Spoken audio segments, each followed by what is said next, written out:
Dallara for that, because seems to be doing a pretty good dampener as far as reducing the significance of the side impacts. So we have one other sponsor-related topic, and this happens to be within your own team, so if you abstain from answering, I understand.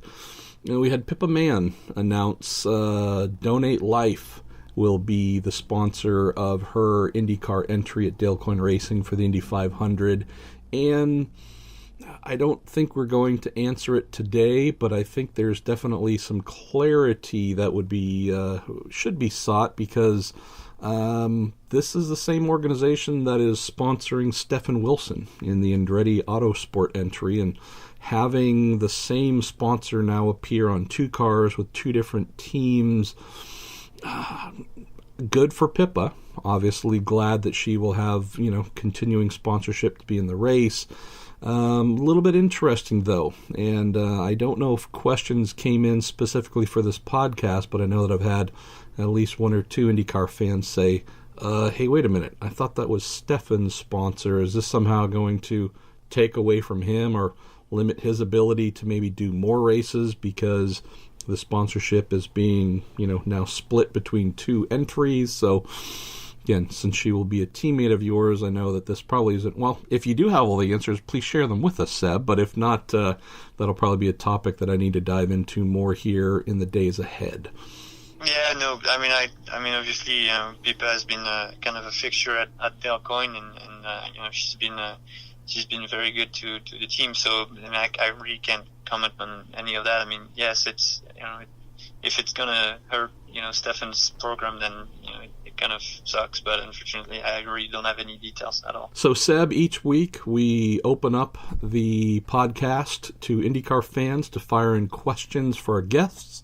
Some come through for me as well, and since I'm not the star of my own podcast in this series, I kind of like the fact that I can just ask most of the questions. One thing we do, though, which I greatly appreciate, this all comes courtesy of TorontoMotorsports.com, is we're doing some giveaways now, where we look at the favorite question. Whatever I decide is my favorite question of the previous week's episode, I will mention that in the latest episode and invite that person to drop me a direct message or email and get their address, and we will send them a Marshall Pruett podcast t-shirt or mug, again, all courtesy of Toronto Motorsports.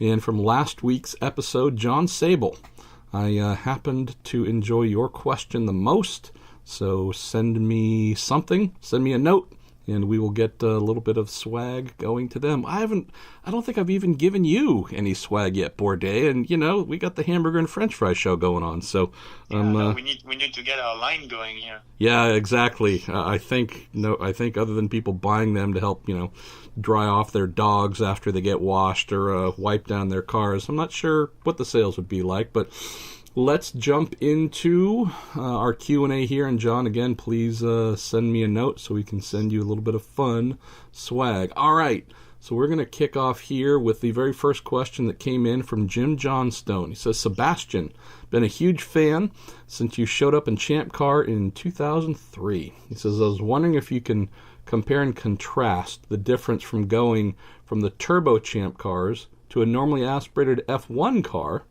And then he asks if there was anything you would have done differently during your time in F1 now that you're older and wiser. Well, that's always a short answer, right? But let's talk about the engines first, and then look back and reflect on any changes you might have made. Yeah, I mean, it's interesting. I mean, the perception of the car is very different anyways between the Champ cars and the Indy cars. And I can't quite really put words on it. It's just that usual V8 to V6 thing, and obviously there was a lot of there was more engine with the V8 before the turbo kicked in, and it was just a different car, a different feel, and really just the only thing that I really miss over the little differences in handling of the engine or behavior or whatnot.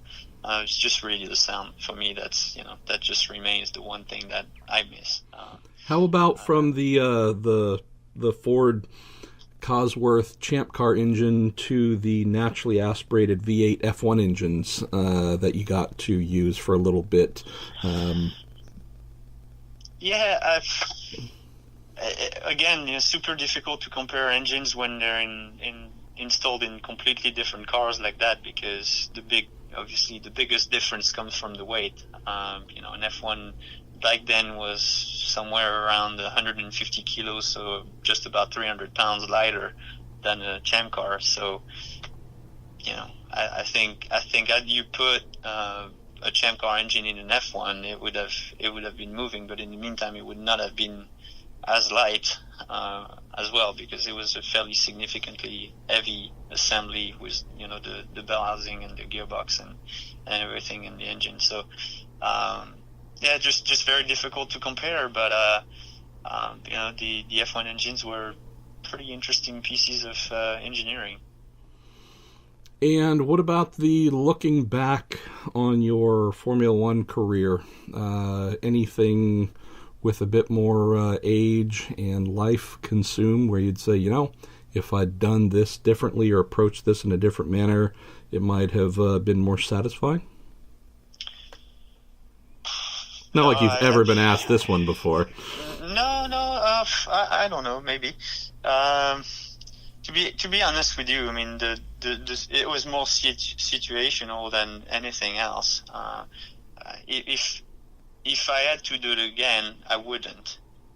But I would, because it was just the worst 2 years of my life, and it was extremely frustrating and not enjoyable whatsoever, especially when you've been chasing, that your entire career, and then you get to it and you realize what you're up against and what's going to happen to you. So, I would not do it again knowing what I know now, but I'm glad I did it, because I would have always been wondering, what if? Yeah.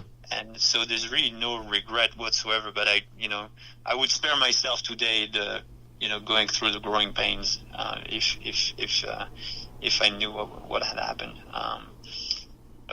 It was just a tough spot. I mean, I ended up in a team that wanted me for supposedly my background and my technical abilities and everything, and then when I ended up transferring over, really just came to realization that I was just the guy behind the wheel, and they didn't really have any ways to use me other than just steering the car, and the car was just absolutely anti-Bourdais as far as what it was doing and what I needed it to do, and that was really not gonna work. And then obviously Sebastian Vettel was very talented and didn't really seem to care very much about what the car was doing as long as it had potential on the simulator. So, unfortunately it wasn't me, and it was kind of a failure pending to happen. But for me, the best picture I got for it is like I was in a train with railroad and a mountain, and unfortunately there were no tunnels, and I knew I was going to hit something hard, very, very hard at some point. I just didn't know when. So it was not very pleasant, but been there, done that, don't need to do it again, and much happier these days. Well, we like you in Formula Indy, so how's that? Victor Coots asks a question that this is a good one, Victor. He said, do you think the new NBC TV deal is a thing that could get a third engine manufacturer into the series? What do you think, Seb? I mean, if we're projecting forward a little bit, thinking about, as you mentioned, maybe more of those 1.0 or higher Nielsen ratings, since we're going to have approximately half of the season on network next season, or starting next year. I mean, in theory, there's more viewers to offer, more value to offer. Do you think that could be the hook that has any of the engine manufacturers that have been on the fence to go, maybe that's the thing that says, all right, let's greenlight a program? I think it certainly doesn't hurt. I think, I might get a little carried away here, but I think there are some, you keep hearing some really good, promising stuff about, potential and future OEMs. and I really strongly believe that it probably will happen. But obviously, carrying momentum and showing growth and showing good things and good perspectives as a series is only going to help seal the deal. So, and it's just piece by piece. You just can't make it happen if a big piece of the puzzle is missing. Should we tell people you've been brokering a deal with Peugeot for their return to the North American automobile market and also with an IndyCar program, or should we keep that one secret? That would be the hamburger bullshit. I love it. All right, let's see, we're going to jump to some others here, and I asked folks to like the questions they want to hear covered first, knowing that sometimes, again, time can be a limitation here. Brittany Novotny. All right, here we go. I believe this one has the most likes. What U.S. track would you like to see added to the IndyCar schedule? And this is, I guess, more fantasy. She says VIR, COTA, etc. Are there any that you've driven on in the past, whether it's sports cars, champ car, etc., where you're like, ooh, if we could bring that one in, that would be even that would be additive to the quality of the package?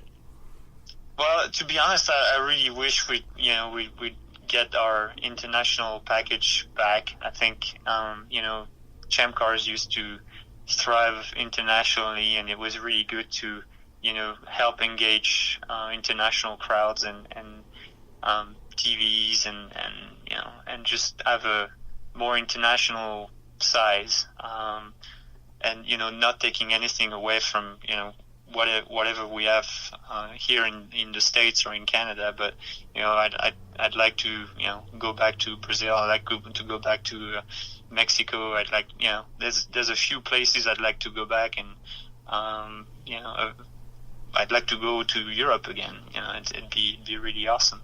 But whether that's a fantasy or something, I don't know. But as far as tracks themselves, being really cool, I think I would have said Mexico City. But I'm absolutely no fan of what F1's doing to racetracks, as you know. Yeah. And I feel so devastated to see what they've done to Mexico City. That used to be a great track, and that's just the shadow of itself.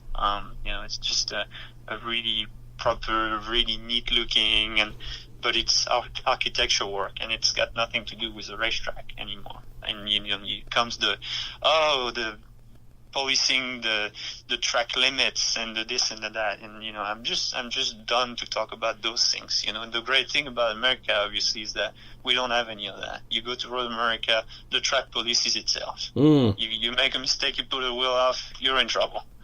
And yeah, okay, you don't need to get hurt. Nobody needs to wreck anything. But bottom line, you put a wheel off the curb or on the outside of the white line, and you're in the grass, and that self-polices itself. And so, yeah, I just I'm really ashamed of what us drivers, because it's really drivers that push for that, and especially F1 drivers have ended up doing to racing in general for the sake of let's try and stop looking bad on TV, because if we make a mistake and we spin, it reflects poorly on us. So let's try and pave every single racetrack, and make them big parking lots. So even if you make a big ass mistake, it's not gonna make you look like an idiot. So there you have it. But all right. Other than that, I really liked, and I know commercially it doesn't make any sense, but I miss Milwaukee. Just the cool 1 mile, historical event. But I don't think anyone would argue with that. Milwaukee is just part of IndyCar's heart. I just wish that it. Wish it was feasible financially. Yeah. Well, so here's one I'll throw out, and I wish I could say that I had some great epiphany, but after watching Marc Genet shatter the all-time lap record at Road Atlanta in a Ferrari Formula One car, and as someone, Seb, who has gone extremely fast at Road Atlanta, would it be insane to think of IndyCars going there, or could that work? I don't know. I keep on hearing that it'd be too dangerous, that it'd be this, it'd be that. mean, yeah, there might be a couple of things you'd like to be done at the track to kind of,